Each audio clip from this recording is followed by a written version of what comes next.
Haji Muhammad Yosutomo sangat menghormati desa kelahirannya bernama Senyur, tempat ibu yang melahirkan dan membesarkan dengan penuh kasih sayang seutuhnya, yang kemudian Senyur pun menjadi trademark dari beberapa hotelnya seperti Hotel Bumi Senyur di Samarinda, Hotel Grand Senyur di Balikpapan, Hotel Royal Senyur di Prigen, Jawa Timur, dan Hotel Puri Senyur di Samarinda, Kalimantan Timur.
Memiri kupasang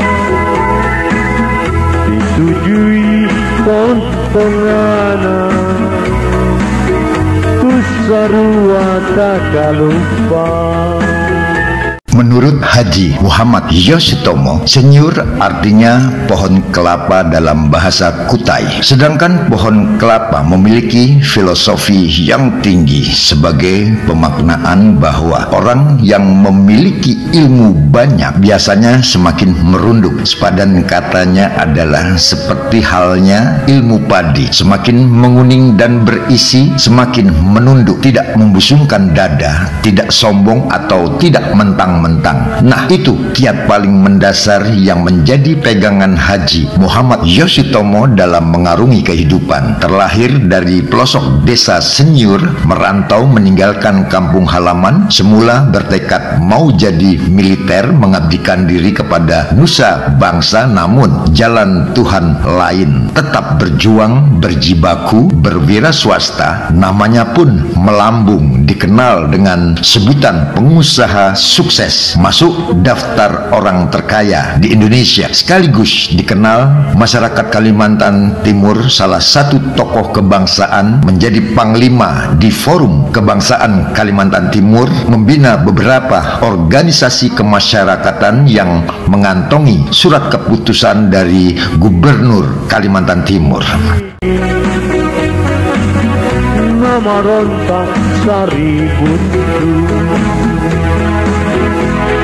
ya Allah.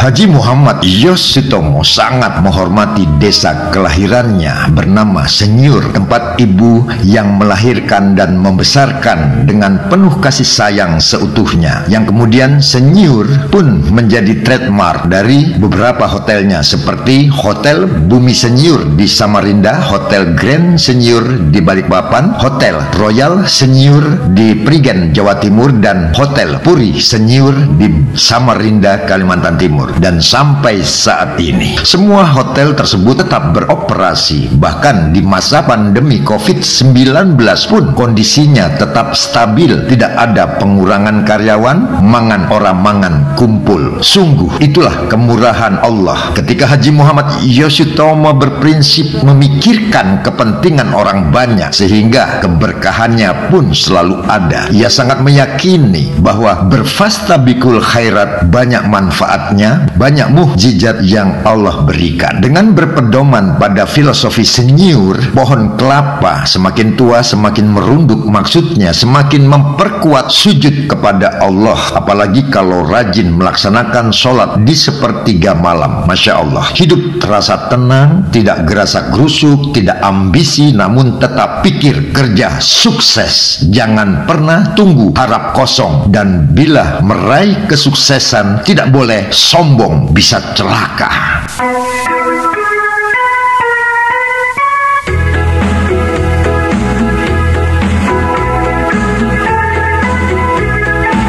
Senyur atau pohon kelapa sudah ada di sepanjang pulau-pulau di Indonesia sejak zaman dahulu. Pohon kelapa pun bisa menjadi satu kekuatan simbol kekayaan sumber daya alam di negeri tercinta ini.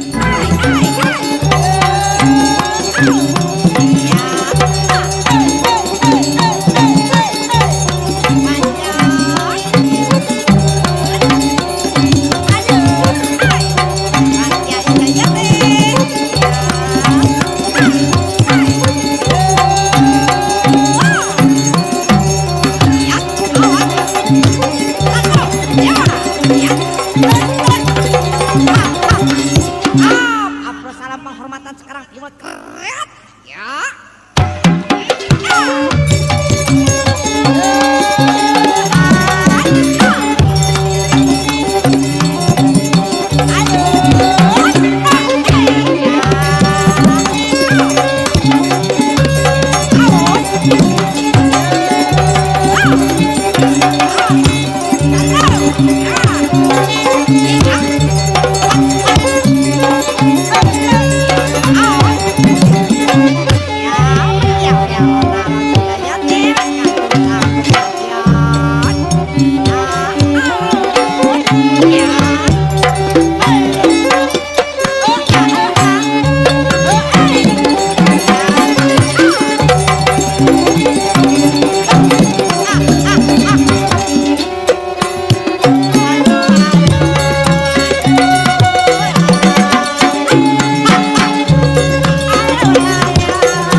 tak lupa.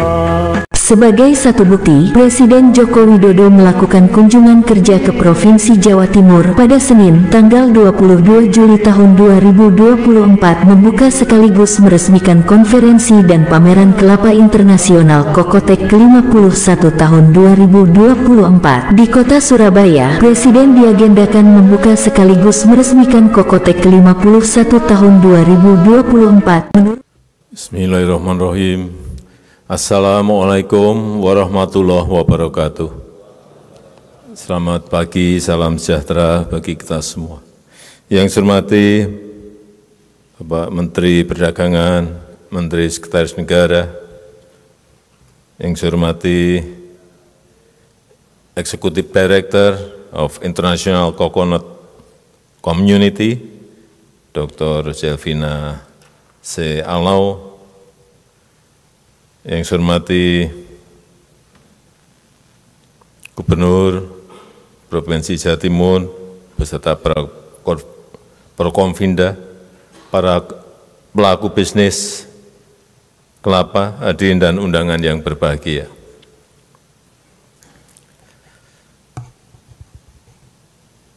Ke depan, ekonomi hijau merupakan peluang, merupakan potensi yang sangat besar bagi negara kita Indonesia. Baik itu yang berkaitan dengan coklat, kakao, vanili, kopi, lada, cengkeh, dan yang lain-lainnya. Dan yang terutama yang memiliki potensi besar adalah kelapa.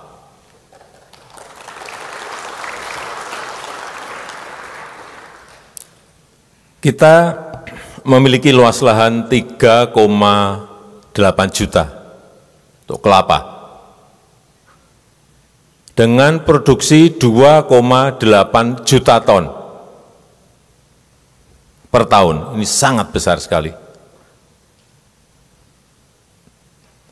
Tadi disampaikan oleh Dr. Selvina, kita nomor 2 di dunia, dan yang berpotensi berproduksi besar itu adalah Provinsi Sulawesi Utara dan Provinsi Riau. Ekspor kita juga bukan jumlah yang kecil, 1,55 billion US dollar. Ini juga sebuah angka yang sangat besar. Dan bisa ditingkatkan lagi kalau kita serius, kita mau menseriusi urusan yang berkaitan dengan kelapa. Hal yang sangat penting menurut saya ada dua. Yang pertama, bagaimana kita bisa menaikkan peningkatan produksi kelapa. Yang pertama. Yang kedua, yang berkaitan dengan hilirisasi untuk menaikkan nilai tambah. Peningkatan produksi, saya kira saya tidak ingin menyampaikan, Bapak Ibu jauh lebih tahu dari saya, tetapi menurut saya kualitas bibit itu sangat penting. Kualitas bibit itu sangat penting. Dan yang kedua, pemeliharaan dan perawatan itu juga sangat penting. Biasanya kita nanam, biarin ada buah baru diambil. Nggak pernah yang namanya pemeliharaan.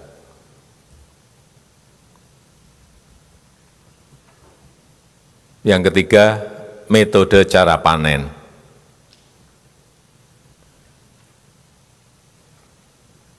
Kalau kita memiliki jutaan pohon kelapa, menyiapkan orang yang memiliki skill untuk memetik kelapa, kalau kelapanya hanya 2 meter nggak apa-apa, tapi kalau kelapanya 20 meter, berapa juta pohon kelapa, berarti berapa orang yang harus disiapkan untuk memetik kelapa itu. Jadi kualitas bibit, pemeliharaan atau perawatan, dan metode cara panen. Kemudian yang berkaitan dengan hilirisasi, nilai tambah yang besar itu sangat penting bagi negara kita, utamanya dalam penciptaan lapangan kerja.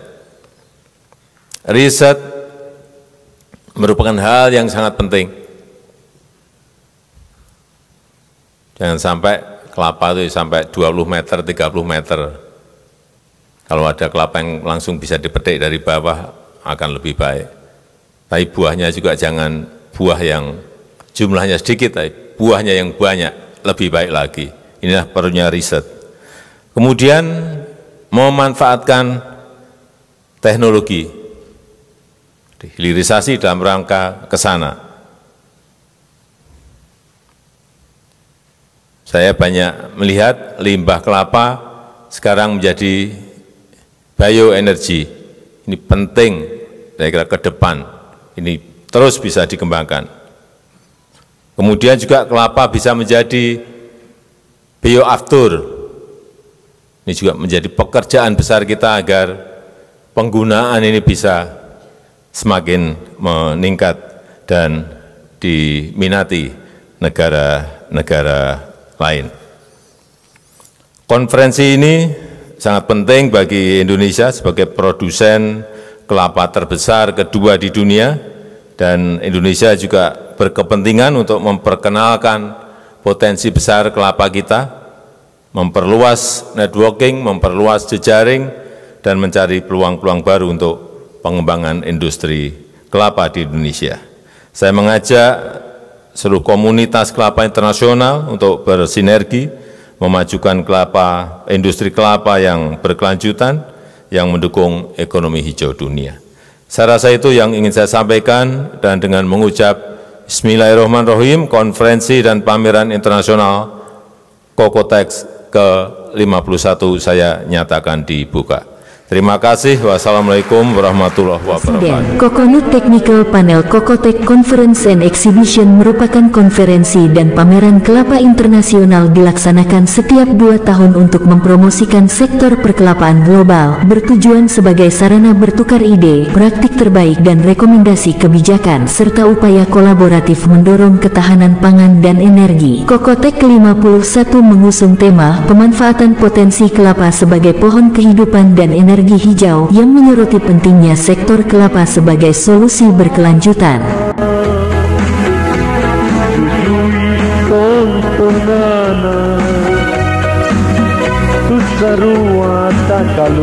Nah, itu dia betapa cukup penting kalau berbicara soal pohon kelapa atau senyur dalam bahasa Kutainya. Dan Haji Muhammad Yoshitomo ikut merasa bangga apabila permasalahan pohon kelapa menjadi program penting berskala internasional, sehingga Indonesia sudah cukup banyak menerima penghormatan dari berbagai bidang termasuk dalam hal kebudayaan, dan diharap menjadikan Indonesia mercu suar seni budaya dunia. Nyur senyur, melambai-lambai menyampaikan pesan Indonesia untuk dunia yang sangat terkenal dengan kekayaan alamnya. Bravo.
kasih.